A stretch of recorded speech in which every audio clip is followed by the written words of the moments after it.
Hey, what's up? Welcome back din sa ating Child It's Bobs TV. Alright, so tayo nagbabalik muli mga babayan at ngayon ay pag-usapan natin, no? Grabe, ano na ba itong nangyayari dito kay Kiko Barsaga mga kababayan? Mukhang malala na po ang kalagayan po neto. No? So, yan po ang inyong nakikita ngayon mga kababayan sa inyong monitor screen ay walang iba kundi itong si Kiko Barsaga po. No, na kung saan ay nananawagan po siya, no, na i-abolish na daw po ang PCG dahil ito daw po ay waste of government funds mga kababayan. Minsan napapaisip ako paano ba mag-isip etong tao na to mga kababayan? Etong si Kiko Barsaga. Or let's say, nag-iisip ba o etong si Kiko Barsaga? Mga kababayan, no, nakikita naman natin ngayon kung ano ang sitwasyon sa West Philippine Sea. At unang-una po, no, na dinidisrespect netong si Kiko Barsaga at wala po siyang respeto, no? At wala po siyang kahit na anong nararamdaman siguro para doon sa mga kababayan natin o na Philippine Coast Guard, mga kababayan, na naghalos nag-aalay po ng buhay, mabantayan lang ang teritoryo ng Pilipinas. Tandaan mo, Kiko Barsaga, kung sino nagbabantay, no, dyan sa West Philippine Sea. Ang tanong, isa ka na rin bang pro-China? Kung i-abolish mo ang PCG, Kiko Barsaga, sino magbabantay sa West Philippine Sea? Ano isasagot nito? Siguro isasagot niya, Philippine Navy. Kung isasagot mo Philippine Navy, ikaw mismo, Kiko Barsaga, ang gumagawa ng dahilan para magkaroon ng gera. Alam mo, hindi po pwede na Philippine Navy ang humarap dito, no, sa China Coast Guard. Dahil malaking problema po yan mga kababayan. Okay, so ito mga babayan, panoorin natin dito sa balita. Ang naging pahayag po ng PCG dito po sa sinabi na to, no, ni Kiko Barsaga mga kababayan. Alright, let's go. Kinundina ng Philippine Coast Guard o PCG ang pahayag ni Cavite 4th District Representative Kiko Barsaga laban sa Armed and Uniformed Service. Sa isang statement, tinawag nitong unfair o hindi patas para sa mga tapat na kawani ng PCG ang pinakahuling pahayag ng kongresista. Ayan o, sabi dito mga kababayan, the Philippine Coast Guard respects the right of elected officials to express their views on national matters. However, recent remarks made by Congressman Francisco Kiko Austria, akala ko autistic Austria Barsaga Jr. are unfair to the dedicated men and women of the PCG. Tama naman, di ba?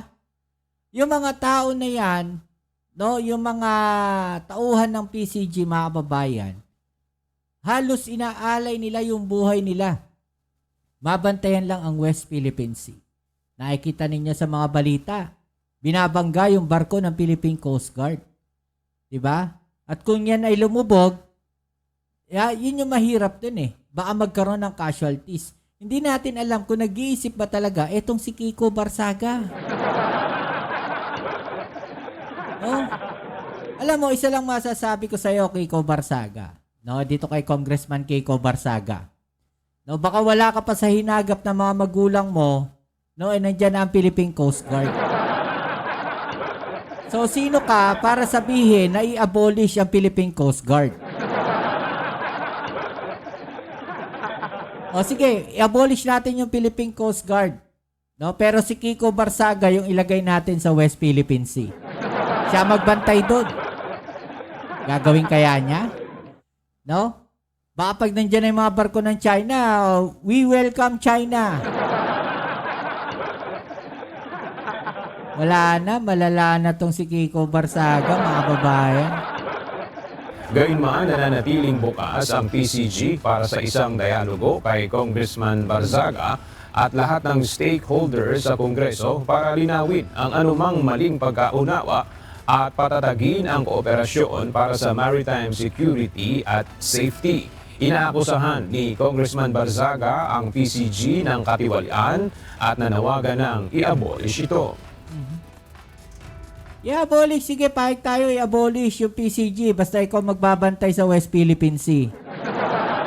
Kaya mo? The Philippine Coast Guard will become the cause of World War III.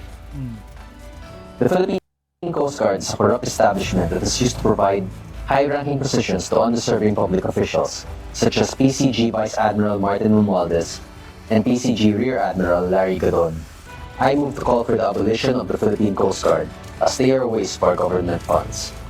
Kita nyo mga babayan ha, kung nasan si Romualdez, nandun din si Barsaga, no? So pinapademolish niya o pinapa-abolish niya yung PCG mga babayan dahil nandoon po si Martin Romualdez, ganun ba? So malinaw na malinaw dito mga kababayan kung ano talaga yung intention niya. 'Di ba? Pwede naman i-abolish natin yung PCG. No, basta siya yung magbabantay sa West Philippine Sea. Siya yung harang doon sa mga barko ng China.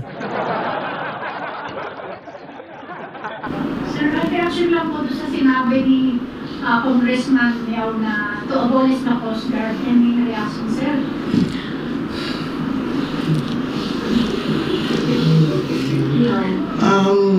Siyempre yung, sino ba si Miao? Okay.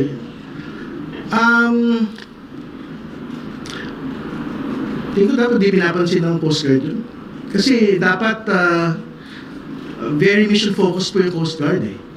Para tindigan po yung West Philippine Sea. I think hindi po dapat pinag-usapan, pinagdidebatihan kung tama ba o hindi yung trabaho ng mga magigiting po natin Coast Guard dito. Hindi po dapat pinag-usapan kung dapat bang ina-abolish yung Coast Guard dahil sila po yung pinakamahalagang tumitindig, nasasaktan at napeperwisyo sa bawat araw po na ginagawa ng China laban sa ating bansa doon po sa mga lugar ng pinagdedebatihan, pinaglalaban ng teritoryo sa West Philippine Sea. So, ibig sabihin, he does not deserve any comment from the Coast Guard dahil yung po Coast Guard, ginagawa po nila ang lahat para sa mga kababayan po natin, di ba? Para sa bayan natin, at subjecting themselves to water cannons, to everything else that China and Beijing is launching against them, di ba? And who is Kiko Barzaga? Nagbumiyaw-miyaw lang, di ba? So, hindi mo magkapantay mga kababayan. Diba? Who is Kiko Barsaga, mga kababayan? No, yun sinasabi ko. Sino siya para sabihin yon? No, sino ka Kiko Barsaga para sabihin na i-abolish ang Philippine Coast Guard? Diba? Alam nyo, isa lang din mga babayan na dapat itong si Kiko Barsaga siguro. Hindi na rin dapat pinapansin tong tao na to. No, ng kahit sinong ahensya ng gobyerno. No, na kahit anong gawin niyang pasaring, hindi na dapat siya pinapansin mga kababayan. The more kasi na pinapansin siya mga kababayan, the more na nag-iingay si Kiko Barsaga. Napansin ninyo? No, na siya lang ang maingay sa Kongreso. Diba? Yung pagtatangi mo natin sa Coast Guard at kay Kiko Barsaga. So sir, nung sabi yung statement ni Kiko, very insensitive, ano sabi mo sa statement? Hindi dapat pinapansin. Di ba? Hindi dapat pinapansin, mga kababayan. Walang kwenta eh. Kasi, iba mo yung trabaho ng Coast Guard talaga eh. Nakita naman natin, di ba? Every week, every month, every year, yung Coast Guard ho, napuputulan ng daliri. Di ba? Yung Coast Guard ho, binabangga ho ng mga bangka at barko ng China. Di ba? Tapos ang sasabihin ni Kiko Barzaga, i-abolish ng Coast Guard. Parang nakakatawa naman na tayo. And again, dapat hindi ho pinapansin yun. Di ba? Malala na si Kiko Barsaga, mga babae. Malala na, tama na ito pagkaganyan, no? Ano sabi dito? I move to call for the abolish of Congressman Kiko Barsaga's office or his expulsion from Congress. He is a waste of taxpayers' money to the tune of 300,000 plus a month na pupunta lang sa video games and pang-chichicks niya. Kiko Barsaga is just a waste of money but also a waste of time and brain cells. Diba? O ano sabi ng mga kababayan namin? O ayaw kasi manood ng food delivery nito. O, a waste of precious oxygen. Abnormal yan, meow meow. Diba? Malala na to si Kiko Barsaga, mga kababayan. Pag ganyan ang pananaw mo, no, sa Philippine Coast Guard na sila mismo nagbabantay, no, sa West Philippine Sea, na water cannon sila, no, parang binabaliwala mo yung buhay ng Philippine Coast Guard. Binabaliwala mo, no, yung mga sakripisyo na kanilang ginagawa, no, para sabihin mo na ganyan. Di ba, mga kababayan? Parang sinabi mo na i-abolish natin yan, wala naman kayong kwenta. Walang pinagkaiba yun sa ganun. Di ba? Nasaan ang utak nitong si Kiko Barsaga? No, ano sa palagay ninyo, mga kababayan? No, dapat pa ba? No? Etong si Kiko Barsaga napansinin? No, i-comment nyo lang po dyan sa ibaba yung mga opinion ninyo at atin niyang pag-usapan. Alright? So yan, muli kita-kits tayo sa ating next video upload. Dito muli yan yung Kuya Mobs sa Mobs TV. Peace. I'm out.